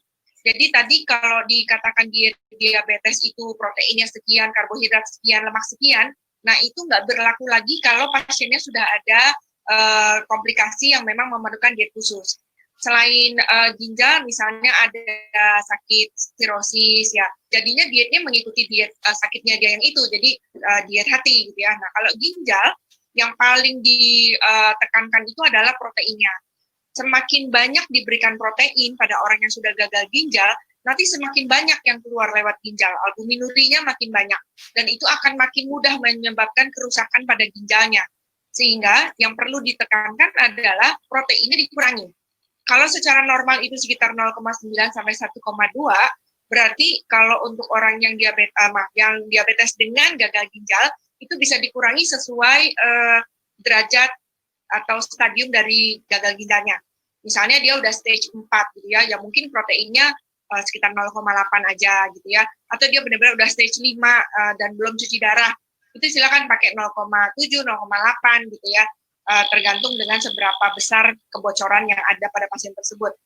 Tapi begitu dia sudah cuci darah, sudah hemodialisis, itu lebih longgar. Jadi dia bisa menggunakan target protein yang sama seperti orang-orang yang tidak ada sakit ginjal. Tapi tetap mesti dipantau juga ya kebocorannya berapa. Jadi kalau kita kasih pasien dengan gangguan ginjal, kasih protein, itu perlu dipantau berapa kebocoran dia dalam urinnya. Dan itu berkala dilihat. Kalau ternyata makin tinggi ya berarti proteinnya kebanyakan, kita turunkan lagi. Gitu. Ini perlu seni banget memang Dok, karena nanti ada juga pasien diabetes, ada gagal ginjal, kemudian ada kaki diabetesnya, ada ulkusnya. Ulkusnya lebar, besar gitu ya. Padahal ulkus itu kita perlu banget protein, kalau enggak dia nggak sembuh. Tapi ginjalnya juga jelek, nah itu benar-benar seni banget. Gitu. Ya, untuk terapi memang harus seni ya Dok ya. Terima kasih Dok. Ini mungkin untuk Ibu Rita, tentang pertanyaan dari Dr. Budiman di PKC Kemayoran, Dok. Bu, update tentang beras Shirataki nih Bu, mungkin minta mungkin lagi ini ya Bu ya. Jadi banyak yang mengatakan itu untuk diet karena katanya nori. Bagaimana Bu? Ya baik, ya Shirataki ini yang bagiin sekarang ini, Shirataki ini kan salah satu bentuk serealia juga, rumput-rumputan gitu basicnya. Nah dia dia kandungan seratnya tinggi, tapi karbohidratnya tidak ada. Jadi karbohidratnya itu bisa dibilang sangat rendah sekali. Jadi kalau kita mengkonsumsi itu, kita paling hanya dapat seratnya, kemudian sedikit vitamin seperti B1. Tapi kita nggak mendapatkan karbohidrat, tapi kita kenyang. Dan kita tahu itu juga bagian dari kelompok yang kompleks gitu. Jadi kita merasa itu mengisi lambung kita. Jadi kita merasa bagian makanan pokok kita. Itu saja kelebihannya. Nah ini paling disenangi menu ini oleh orang-orang yang memang mengecilkan jumlah karbohidrat. Kan ada kelompok tertentu yang dietnya itu karbohidratnya hanya 5% energi total.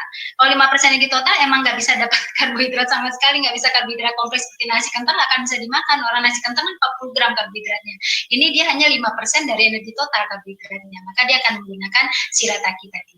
Tapi kalau untuk seorang diabetisi hati-hati banget, karena kan kita tahu kalau karbohidratnya sangat low, dia hipo. Kalau terlalu tinggi, dia hiper. Jadi kita nggak bisa pakai yang seperti itu gitu. Kita tetap harus memberikan dia karbohidrat, tapi bagaimana karbohidrat ini bisa membuat respon insulin itu menjadi stabil kan gitu. Jadi itu yang kita jaga betul. Nah inilah yang kemudian nanti tarik ulur sampai kita menemukan satu pola yang khusus yang benar-benar spesifik untuk seorang klien kita. Jadi bisa aja tuh sama-sama diabetisi, sama-sama nilai HbA1c-nya sama, kemudian kadar gula darahnya sama, tapi pendekatannya bisa berbeda karena respons setiap orang itu juga berbeda terhadap makanan itu tadi. Saya kira demikian ya. Terima kasih. Ya, terima kasih Bu Rita. Ini banyak juga tanya. Dokter, boleh nggak sekalian tuh masalah beras-beras ini banyak sekali ditanya pasien-pasien kita gitu ya. Kalau tadi kan shirataki ya, tapi yang sering oleh pasien diabetes tuh beras berwarna, beras hitam, beras merah. Nah, boleh nggak sekalian nih Dokter Rita, gimana nih? Beras berwarna-warni ini kayaknya keren banget gitu. Padahal kalau dari saya pribadi, saya tidak terlalu menyarankan juga gitu ya. Ya mahal ya, dan manfaatnya juga kurang seimbang dengan harganya. Tapi dari pendapat Dokter Rita gimana? Ya, siap. Jadi kalau kita melihat seperti beras merah gitu ya, beras merah itu memang mempunyai serat lebih tinggi dari beras putih, sehingga akan mempengaruhi indeks glikemik. Tentu bagus sebenarnya pilihan kita kepada beras ini, tetapi memang beras ini nggak enak. Kan saya katakan tadi bahwa kita juga sangat sulit memenuhi asupan seorang pasien ketika dia nggak menyukai makanan itu, sehingga kalau saya selalu melakukan porsi 4:1, jadi 4 nasi beras putihnya, 1 beras merahnya, dimasaknya barengan, sehingga beras merah yang satu pembanding itu bisa membuat indeks glikemik dari nasi putih ini menjadi lebih rendah. Walaupun sesungguhnya nasi putih aja kita makan, itu nggak apa-apa, karena kalau piring makan model T, pasti indeks glikemik seluruh makanan itu menjadi rendah. Kan indeks glikemik tidak dinilai dari tunggal makanan, tapi dinilai dari sekaligus dia masuk ke tubuh, dicerna, itu akan muncul indeks glikemiknya. Jadi campuran itu menjadi sangat penting. Nah, mungkin Dokter Bisma yang saya nggak setuju beras hitam itu kan digadang-gadang indeks glikemiknya rendah, tapi harganya luar biasa gitu ya. Nah, ini yang kita harus cerdas juga, jangan sampai kemudian mana nih yang untung-untungannya mana gitu. Benar indeks glikemiknya rendah, tapi kita bisa capai dengan piring makan model T. Apakah kita paksakan pasien makan ini lalu harganya mahal gitu kan ya? Nah, paling hanya sekarang ini kan sugesti-sugesti mereka itu muncul karena banyaknya informasi, banyaknya media sosial yang menggadang-gadangkan functional food, sehingga kemudian dia menganggap kalau udah makan itu psikologisnya udah aman gitu. Nah, ini yang mesti pengetahuan lebih banyak kita berikan ke pasien. Saya kira demikian. Jadi kita sepakat nasi putih itu boleh ya, biar boleh. Dengar ya. Soalnya banyak pendapat-pendapat yang mengatakan bahwa nasi putih itu jangan dimakan, sehingga banyak pasien-pasien saya yang datang akhirnya dengan turun berat badan yang begitu banyak dan juga akhirnya hipoglikemi gitu. Nah, itu yang kita tidak harapkan. Jadi mungkin kita satu suara sepakat bahwa memang beras putih boleh gitu ya. Oke. Ya kan Dokter Nafi, maaf.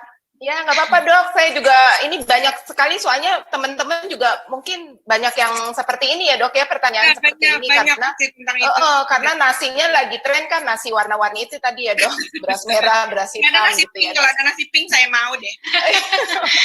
Nah, belum lagi ada nasi dingin, ada nasi panas ya. Makanya ya saya selalu katakan tidak usah hal seperti itu terlalu dipikirkan. Yang dipikirkan adalah bagaimana jumlah karbohidrat yang masuk secara total, indeks glikemik, dan kemudian padu-padan dengan makanan lain gitu ya. Coba bayangkan kalau nasi dingin yang nggak baik, kasihan kan pasien makan nasi dingin. Sampai nasi kemarin loh yang dimakan anget gitu ya Allah. Baru mau ditanyakan ini Bu, soalnya banyak juga yang menanya, ada beberapa ini bagaimana indeks glikemik antara nasi dingin dan nasi panas, tapi sudah dijawab dengan Ibu. Terima kasih banyak. Memang ada teorinya nanti indeks glikemiknya untuk yang masih hangat dan baru matang itu lebih tinggi ya, tapi rasanya sih tidak terlalu bermakna ya Dokter Rita ya. Perbedaannya tidak bermakna. Iya, jadi kayaknya repot banget abis itu didinginin dulu supaya indeks glikemiknya turun, kemudian baru dimakan lagi. Rasanya dengan effortnya gitu nggak sebanding gitu. Yes. Dan makan nasi juga kalau apalagi udah tua nggak bakal 1 ember juga gitu. Aduh, menarik sekali ini Dokter. Ibu Rita, terima kasih banyak.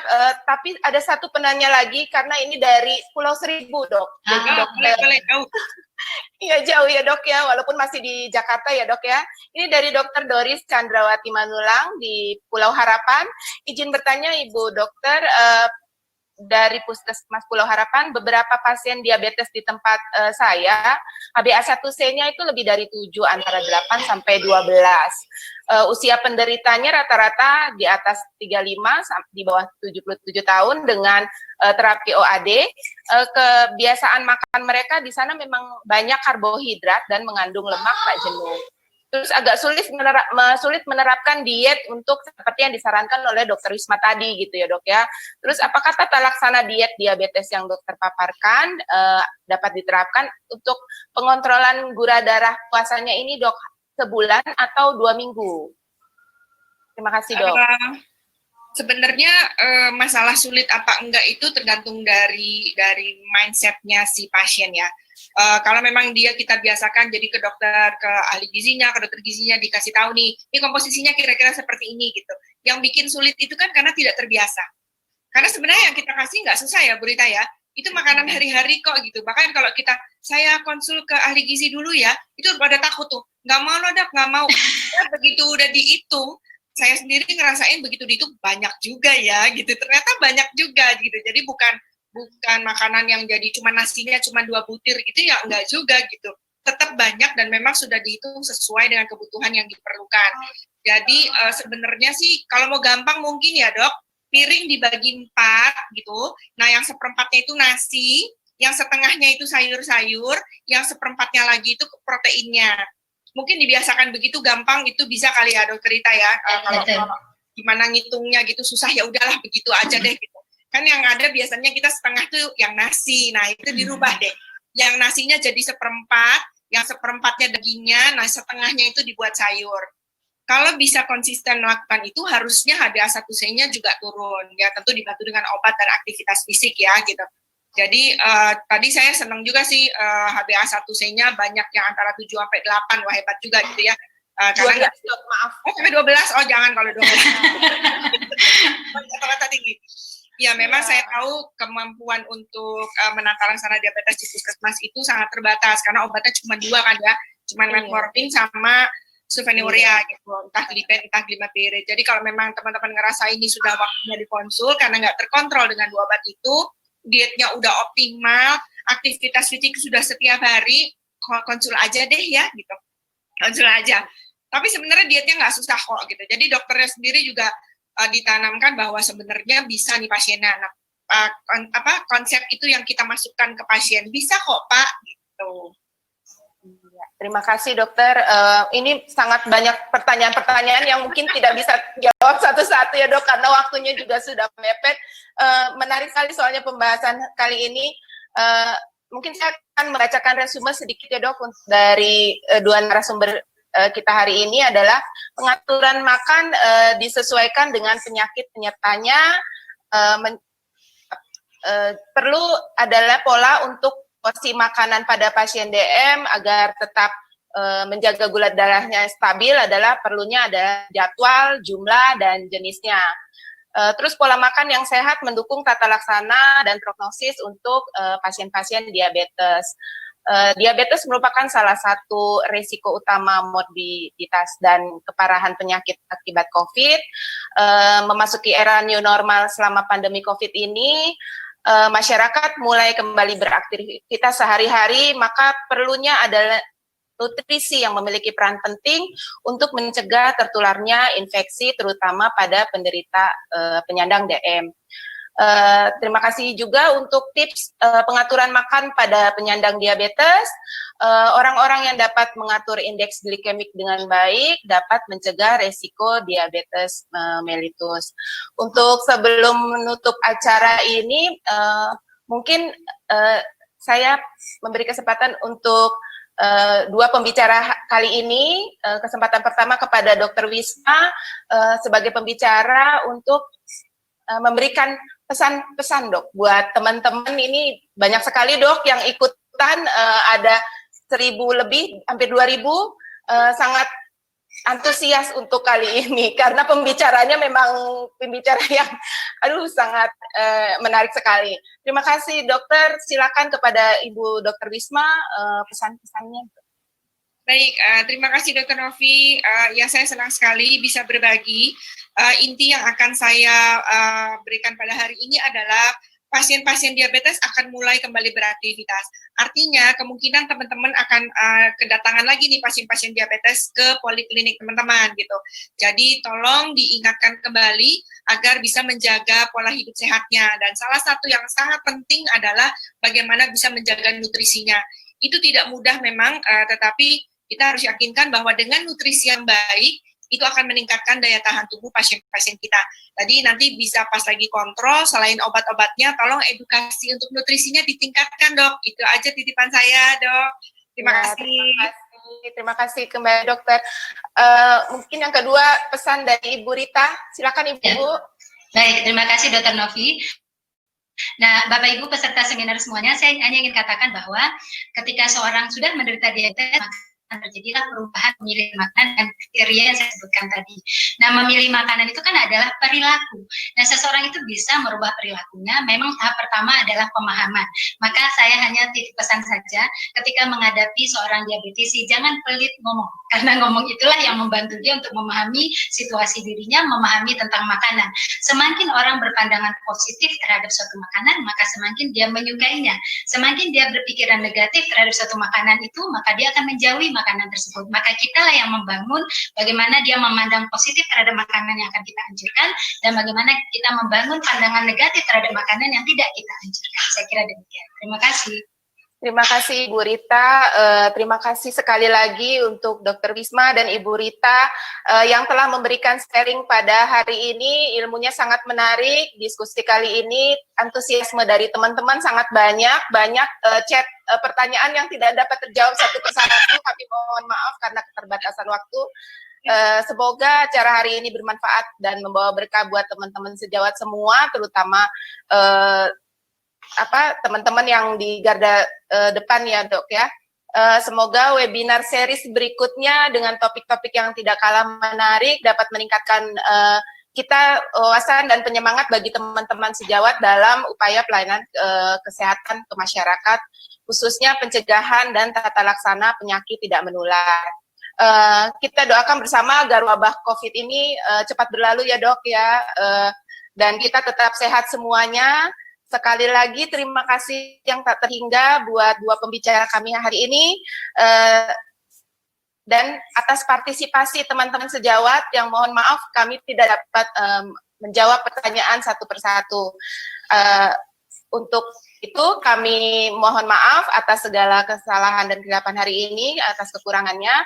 Kami tutup acara ini. Billahi taufik wal hidayah. Wassalamualaikum warahmatullahi wabarakatuh. Waalaikumsalam warahmatullahi wabarakatuh. Terima kasih, Bu. Ya, makasih. Terima kasih semuanya. Makasih Dr. Gisma, Dr. Endang, dan semuanya. Ya, terima kasih, Bu.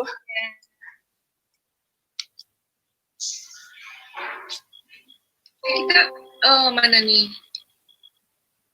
James?